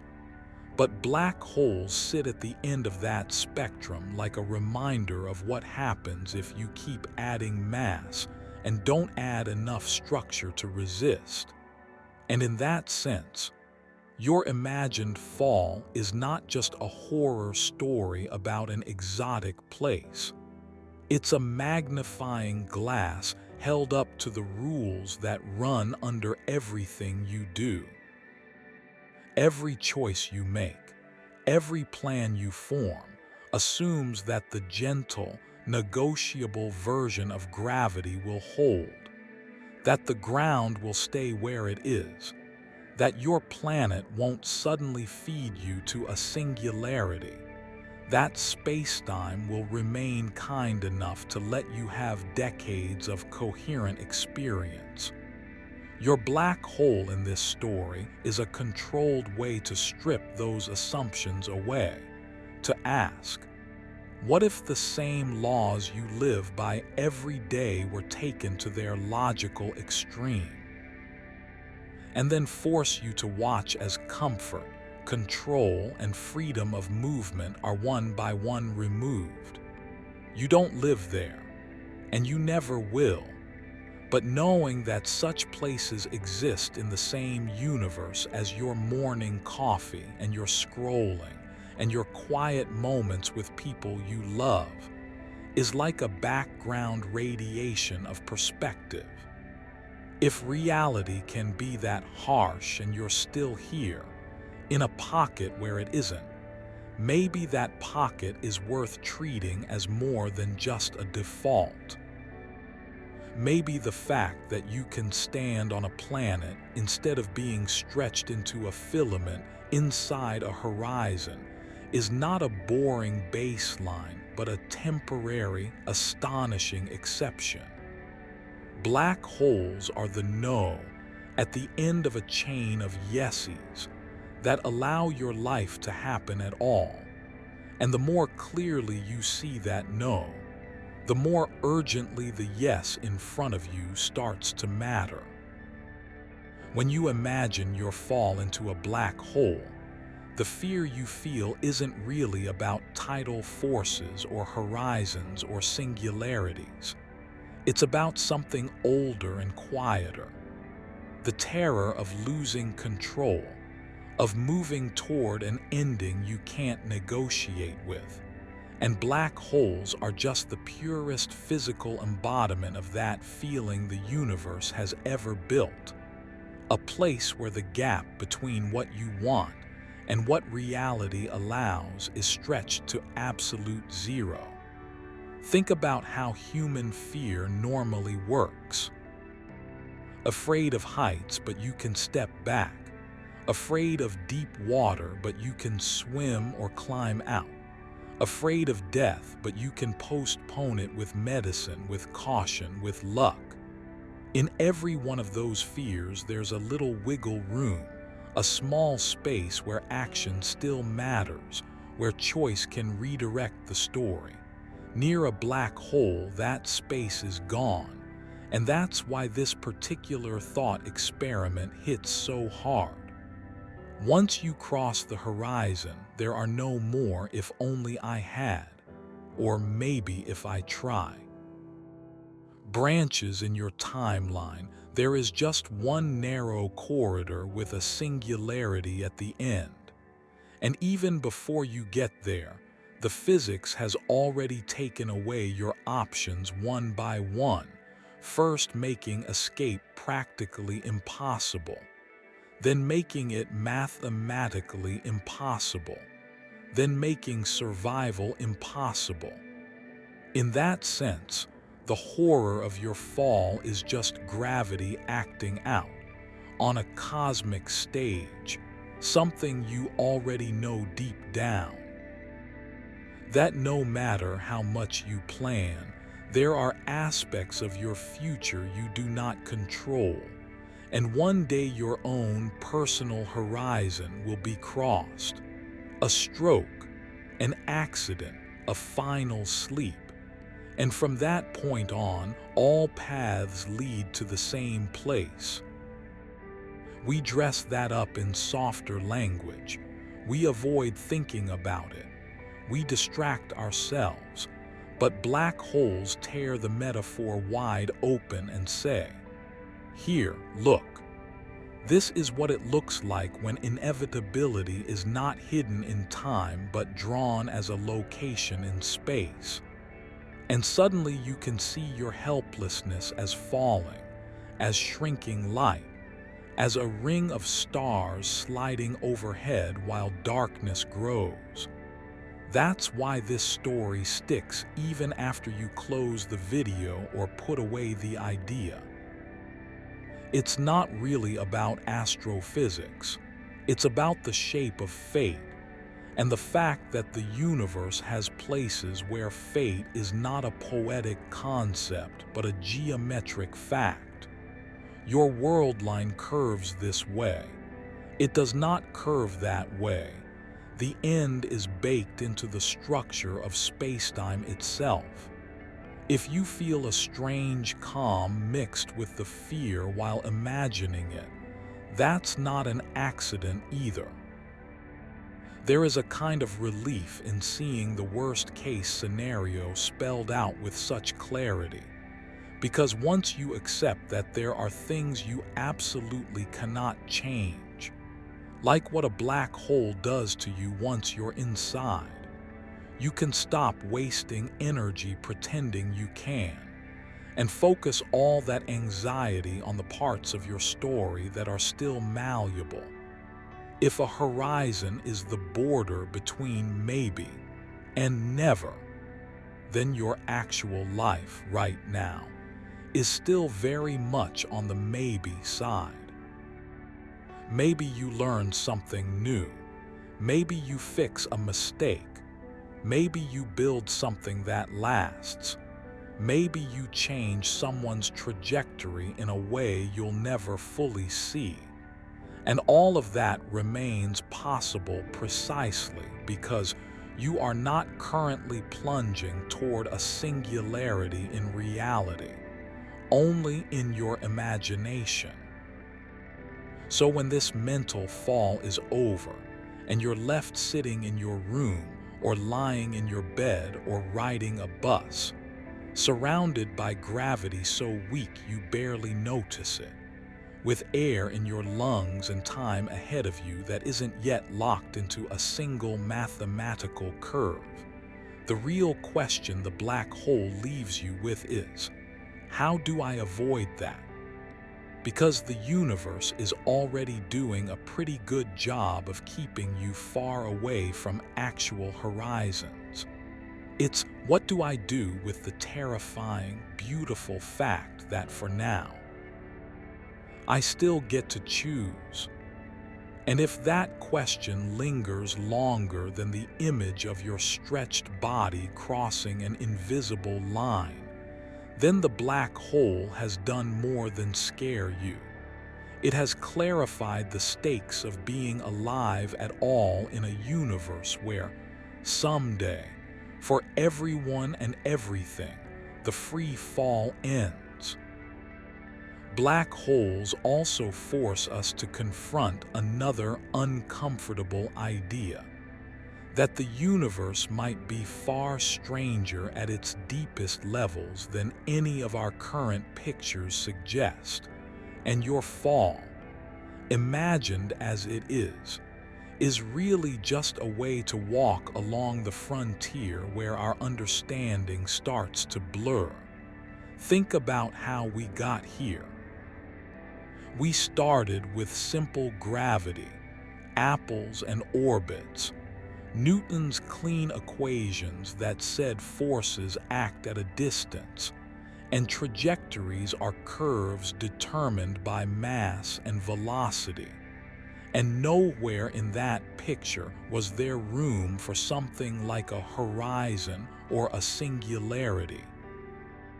Then Einstein came along and replaced force with curvature, mass and energy with geometry. And suddenly, the possibility of regions from which not even light can escape appears naturally in the math. Black holes aren't exotic add-ons. They're baked into the very structure of spacetime in general relativity. But relativity, for all its elegance, does not talk about quanta, about the graininess of fields, about the jittery, probabilistic behavior of reality on the smallest scales. That's quantum mechanics territory, and it lives by very different rules. Superpositions, uncertainty, discrete quanta, entanglement, unitary evolution that never truly destroys information, only reshuffles it in ways that are hard to track. Most of the time, we can get away with letting these two frameworks live in separate neighborhoods. Relativity for big, heavy things and fast speeds. Quantum mechanics for atoms and particles. But black holes pin them together like insects under glass. They are massive enough to demand relativity, small enough at the horizon scale to require quantum effects, hot enough in Hawking's description to radiate like imperfect black bodies, and secretive enough to challenge the idea that information is forever. When you fall in, you become part of that collision between theories. Your fate a test case in an argument between two different visions of what reality means. One smooth, continuous, geometric, the other granular, probabilistic, algebraic. Our attempts to reconcile them, string theory, loop quantum gravity, holography, emergent spacetime from entanglement networks, are not just abstract math games. They're efforts to answer questions your fall raises in the most brutal way possible. Does space itself have atoms? Does time break down near singularities? Is the interior of a black hole real, in the same way the outside is? Or is it an emergent mirage that only makes sense from certain viewpoints? Some proposals say spacetime is woven from quantum entanglement, and in that picture, a black hole is like a knot in the fabric, a place where entanglement is so dense that the usual notions of distance and location stop applying. Others suggest that at extremely high curvatures, new phases of matter or geometry appear, smoothing out singularities into bounces or cores that never reach infinite density, turning your world line's end into a transition rather than a hard stop. Though what that would feel like, if feel, even applies when brain tissue has long since been destroyed, is anyone's guess. What all of these ideas share is the recognition that black holes are not just dangerous astrophysical objects, but clues, hints, stress tests on the operating system of the universe. And by mentally following yourself into one, you're doing the same thing theorists do when they scribble on blackboards or run simulations. You're asking, what breaks first when we push the laws as far as they can go? Maybe in the end, the right theory will tell a cleaner story. You fall in, your degrees of freedom are ray-encoded on the horizon. The horizon fluctuates and evaporates, and the outgoing radiation carries your information away in patterns that, while practically inaccessible, are perfectly well defined in the math. No paradox, no mystery. Just a process so complex it looks like magic from the inside. Or maybe the right theory will say something weirder, like inside and outside are dual descriptions of the same thing, and asking where you are after crossing the horizon is like asking whether a bit lives on a hard drive or in the file it represents. The answer depends on the language you're using. Either way, your imagined fall has done its job. It hasn't just scared you. It has pushed you to the very edge of what we currently know and then taken one step beyond, into the territory labeled, "Here be dragons," in the map of physics. And if you feel a mix of vertigo and curiosity standing on that edge, that's the right reaction, because you are, in a very real sense, watching the next century of science come into focus around the silhouette of a place that would kill you in seconds if you actually went there. When you strip away the math, the jargon, the diagrams and data, what a black hole really does for you is simple. It gives you a brutally honest mirror, one that shows you who you are in a universe that does not negotiate.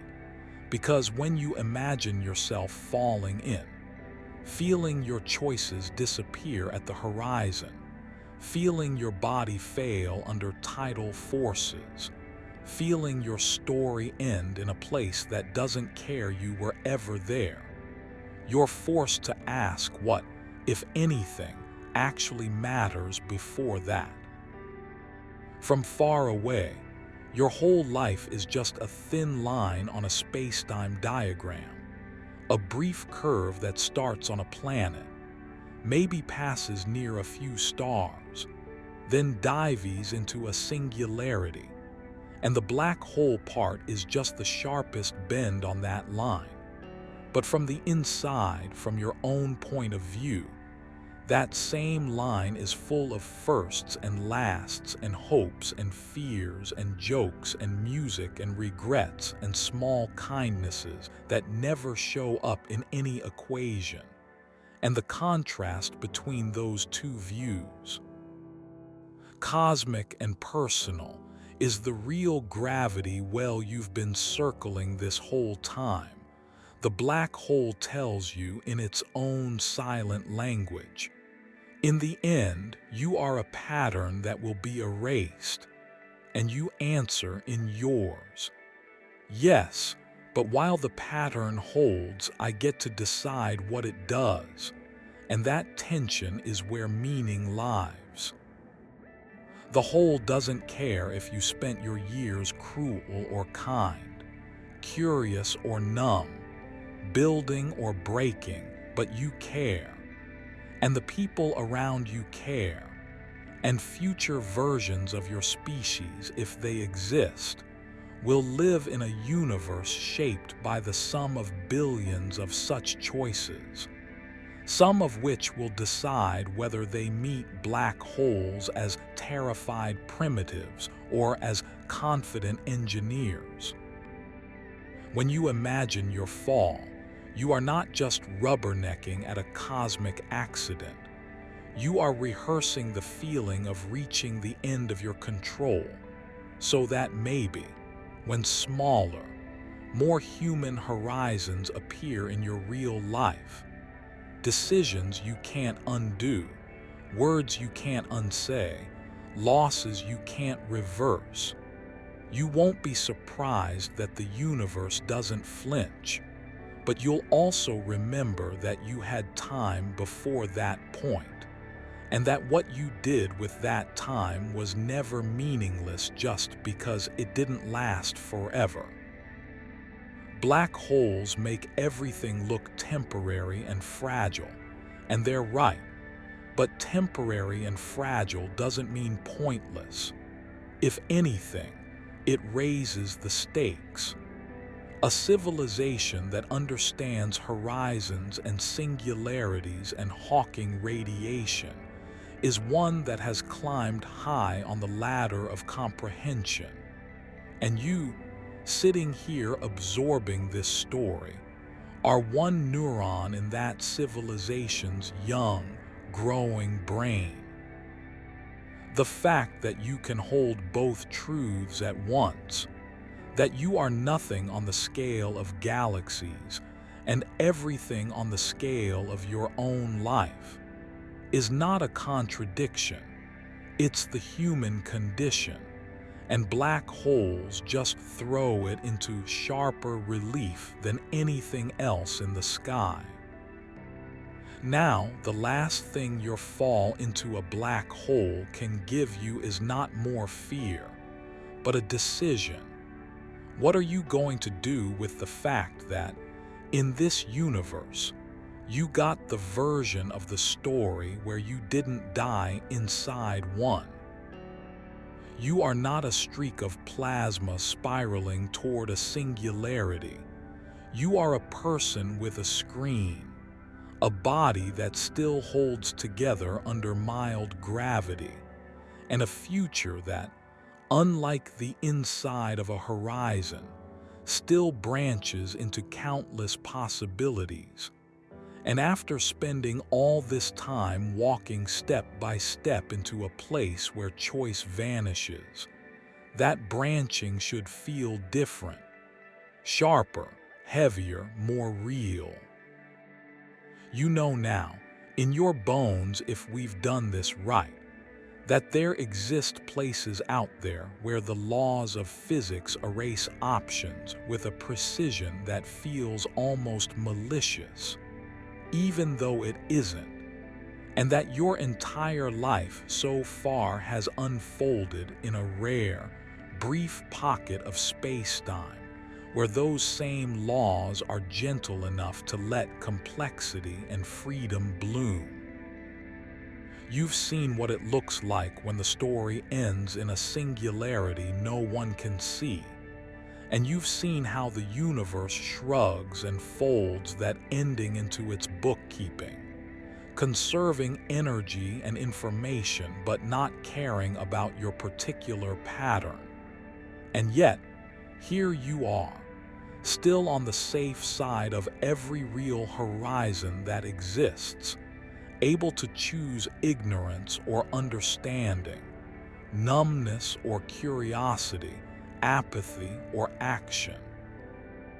So let this imagined death be more than a cool mental movie. Let it be a calibration point. Whenever you feel like nothing matters, remember that there are regions of space-time where that's literally true, where no action changes the outcome. And then remember that you don't live there. Whenever you're tempted to waste the hours in front of you as if they're infinite, remember how finite your proper time was between crossing the horizon and being torn apart. And then remember that your current clock is still ticking in a world where you can turn those hours into knowledge, skill, connection, beauty, or at least honest rest. And if part of you wants to keep pushing, to keep exploring the edges of what's known about black holes, the end of the universe, strange stars, dark energy, all the other monsters and miracles the cosmos is hiding, then that's where we come in. This video, this story, is one chapter in a much larger journey we're building here. A long, deliberate fall, not into real singularities, but into the deepest questions we can find and the clearest explanations we can make. If you want to be there for the next step into the dark, don't just let this play and vanish into your watch history like hawking radiation into the void. Click subscribe, join Kavion, and turn yourself from a one-time spectator into a fellow traveler. Because black holes will always be out there, waiting, indifferent and absolute. But for a little while longer, you have something they never will. The ability to look at the abyss, learn from it, share what you've learned, and then choose consciously what you do next.